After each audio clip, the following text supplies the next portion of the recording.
अभी मजा आएगा ना भिड़ो।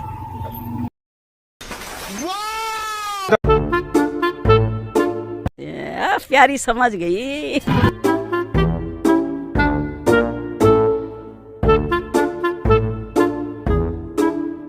তো আপনাদের সকলকে নতুন আরো একটা ভিডিওতে স্বাগতম। তো ভিডিওর ইন্ট্রো দেখে আপনারা বুঝেই গেছেন যে আমরা আজকে কোথায় যাচ্ছি। তো চলুন যাওয়া যাক। আপনারা রাস্তার ওই পাশে একটু খেয়াল করুন, কত সুন্দর ডেকোরেশন করা একটি ক্যাফে। রাজশাহী মানেই ভরপুর সৌন্দর্য। আজকে যেহেতু আমরা অনেক জায়গায় ঘোরার নিয়াতে বাসা থেকে বের হয়েছি, সেই কারণে আমরা প্রথমে পাম্পে চলে যাই তেল নেওয়ার জন্য।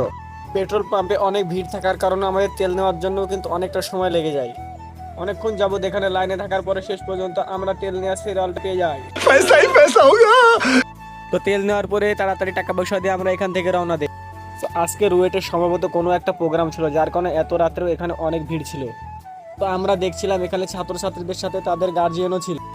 তো আমি আপনাদের প্রায় বলে থাকি রাজশাহীতে দিনের বেলার থেকে রাত্রের বেলাতে ঘুরতে ভালো লাগে, কারণ দেখুন রাজশাহীর রাস্তাগুলো রাত্রের বেলাতে কত সুন্দর। একটু খেয়াল করুন রাস্তার লাইটগুলোর দিকে। দেখেছেন কি কোনো শহরে এত সুন্দর লাইট? শুধুমাত্র রাজশাহী শহরে আপনারা দেখতে পাবেন এত সুন্দর সুদর্শন লাইটগুলো। তো রাজশাহীর রাস্তাগুলোতে কিন্তু অনেক জায়গায় অনেক রকম লাইট দেওয়া আছে, কিন্তু সকল লাইটের ভিতরে এই লাইটগুলো কিন্তু আমার কাছে সেরা মনে হয়। তো দেখতে দেখতে আমরা অনেকটা পথ চলে এসেছি। দেখুন এই রাস্তাটাতেও কিন্তু আজকে অনেক ভিড় ছিল। আজকে শুক্রবার, তাই প্রায় মানুষ আজকে ঘোরার জন্য বের হয়েছে। আসলে শুক্রবারের দিনটা সকলেই বাসায় থাকে, যার কারণে সকলেই একটু ফ্যামিলি নিয়ে ঘুরতে বের হয়, বন্ধু বান্ধব নিয়ে ঘুরতে বের হয়।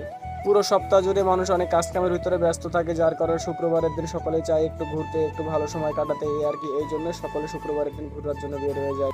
তো এতক্ষণ পর্যন্ত যারা আমাদের সাথে আছেন তাদের জানাই ধন্যবাদ। তো সকলে ধৈর্য ধরে শেষ পর্যন্ত ভিডিওটি দেখবেন। ভিডিওর শেষে কিন্তু একটু মজা আছে। তো শেষ পর্যন্ত আমরা পৌঁছে গেলাম কাবাব সেল রেস্টুরেন্টের সামনে। তো এই জায়গাটা কিন্তু অনেক সুন্দর, তারা কিন্তু অনেক সুন্দরভাবে এই জায়গাটি ডেকোরেশন করেছে এবং ভিতরের পরিবেশও কিন্তু অনেক ভালো। ভিতরে অনেক কিছু তারা অ্যাড করেছে। এক জায়গাটির লোকেশনও ছিল খুব ভালো জায়গায়, এবং তারা জায়গাটি এমনভাবে ডেকোরেশন করেছে এবং এত সুন্দরভাবে সব কিছু সাজানো গোছানো ছিল, যা দেখলেই মানুষ আকৃষ্ট হবে। তো আমরা ওইখানে গিয়ে ভাবছিলাম কি মোটরসাইকেল গ্যারেজ করার জন্য কি কোনো গ্যারেজ আছে নাকি গাড়ি এখানে রেখে যেতে হবে। তো আমরা আশেপাশে কোনো গ্যারেজ দেখতে না পাই মোটরসাইকেল তো ওই জায়গাতে লক করে আমরা চলে যাই ভিতরের দিকে। তো জায়গাটিতে মোটামুটি ভালোই ভিড় ছিল, আশেপাশে সবাই ফটো নিচ্ছিল দেখছিলাম। তো চলুন এবার আপনাদেরকে একটু ভিতরের দিকে নিয়ে যাই, জায়গাটি দেখায় ভিতর থেকে আসলে জায়গাটি দেখতে কেমন।